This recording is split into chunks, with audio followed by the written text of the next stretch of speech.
Hello guys, welcome back to Tactical Trafford, and today we want to talk about how Rúben Amorim is beginning to choose tactics and formation in Manchester United, using our last game against Arsenal as a notable example. So guys, let's dive into this video together.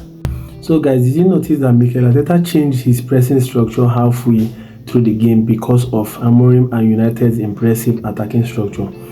And this made Arsenal to adapt early on in the game. But this was one of the only tactical battles in this match. But let's take a look at the both tactics of the manager, starting with United on the ball. So guys, whenever possible, Manchester United looked to move De Ligt into the midfield, and that was for one simple reason.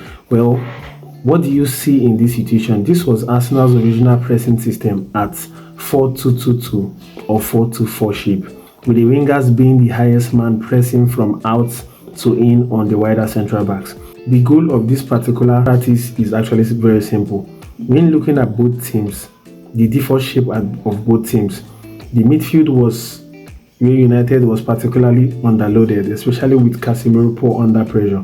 So the goal was to force all United play to flow through the center as much as possible. And this is exactly this shape being achieved here. When Martinelli and Saka are pressing out wide and cutting off their outside options whenever possible to leave only a central or a long pass available. And also, this was also paired by leaving Gyökeres the center forwarder on Casemiro, which means only one midfielder is allowed to push up to back up the press, allowing Rice as Zubimendi to remain deeper, patrolling those half spaces where Koha or Brian Mbeumo would potentially drop in. So what was the logic behind pushing De Ligt higher? Why having him become one of the pivots? It now allows Fernandes to push high up the pitch. Fernandes will consistently drift around the pitch, giving the goalkeeper or the wide central backs an ideal passing angle. So in a situation where United are a man down or man-to-man in the midfield, they can potentially have a 5 versus 4 in the center of the pitch, gaining more control with the presence of De Ligt and Bruno Fernandes before even considering the first 9 dropping deep. So the big question now comes, is the central midfield issue the reason behind Mikel Arteta changing his pressing personnel? Actually, it was quite the opposite. Arteta was happy with the structure itself, but the personnel was the problem. When Arsenal were able to force United through the middle, for the most part of the game, United struggled to penetrate. But the issue was when one of the wingers got their pressing angles wrong. Like we see here with Martinelli, allowing much room for Leniero to pass the ball, meaning that a United man can receive the ball outside the press.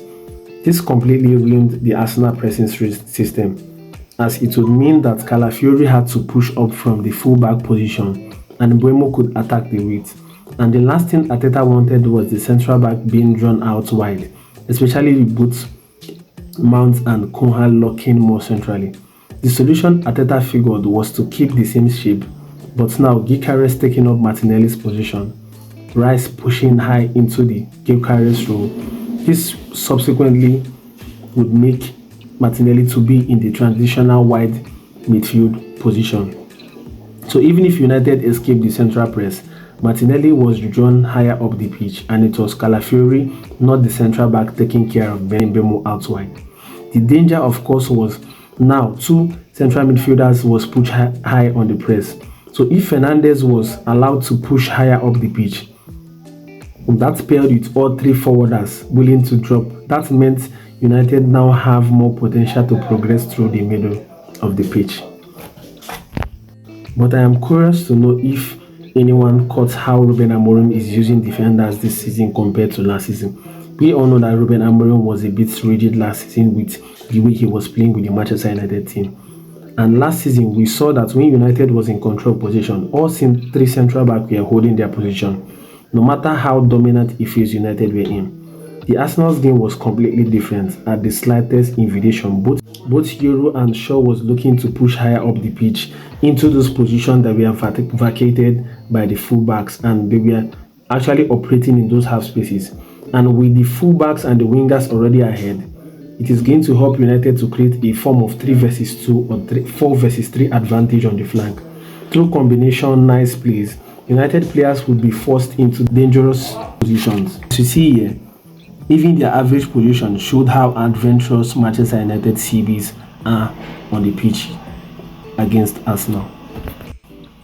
So guys, this is a 5 minutes video on how Rúben Amorim was able to navigate Arsenal on Sunday, despite Manchester United coming short and losing 1-0 in that game. Manchester United were actually brilliant tactically, but you know that Arsenal has one of the best defense in the league, which makes it very difficult for any team in the world of football to actually penetrate Arsenal at this point. So I want you guys to give me your thoughts on how you feel concerning the tactics that was being used by Rúben Amorim in the game against Arsenal. I want you guys to give me your thoughts about what you feel about Rúben Amorim going into the season. I want you guys to like, to share, to subscribe to Old Trafford, as we are going to be making more videos on tactical analysis and the philosophy of Rúben Amorim. So guys, see you in my next video.